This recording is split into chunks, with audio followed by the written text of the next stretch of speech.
كشكول الأخضر، قواعد وقوانين أمل في التربية. أنا أمل ندى، أخصائية تربية خاصة، وهساعدك عشان تبقي عرفتي تربي. عرفنا نفسنا في القاعدة الأولى، والقاعدة الثانية شاركناها مع شريك حياتنا، وكمان شاركنا حلها مع بعض.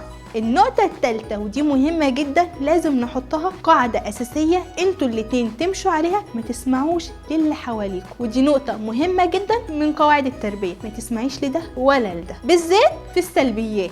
المدرسة دي مش حلوة، انا شايفة الولد شقي قوي، هو انت بتأكليه كده ليه؟ هو انتوا لسه ما اديتهولوش مصروف؟ انت بتتعبي معاه قوي، لازم تقعدي معاه وهو بيذاكر، هو بيحضنك كتير كده ليه؟ يا بابا انت مدلعه قوي. فاوعي واوعى تسمع للسلبيات، اسمع الحاجات الإيجابية. الله ده مؤدب، ربنا يبارك لك فيه، بص ما شاء الله عليه شاطر. القاعدة الثالثة في الكشكول الأخضر إنكم تبعدوا عن الناس السلبيين وتدخلات الناس اللي حواليكم. والرابعة اوعوا والمقارنات. طب نعرف ليه المقارنة ممنوعة منعا باتا في الكشكول الأخضر؟ عشان بتهدم شخصية الطفل، بتخليه يحس بعدم الثقة بالنفس، بيفتكر ان انت بتحب الشخص ده اكتر منه، وكمان انت كده مش بتقويه او مش بتدعمي سلوك، لا انت بتخلي كل حاجة بيعملها حلوة تبقاش موجودة. يعني في الاخر بيكون تابع للشخص اللي انت بتقارنه. فالمقارنة عايزة تقارني، حطه بند اساسي، عايزة اقارن ابني اقارنه بنفسه. يعني هو كان بيعمل ايه الاول ودلوقتي بقاش يعمله؟ شفت امبارح انت خلصت مذاكرتك وكنت شاطر ازاي من غير ما اقولك؟ ليه النهارده مش عارف تذاكر؟ تاني القاعده دي،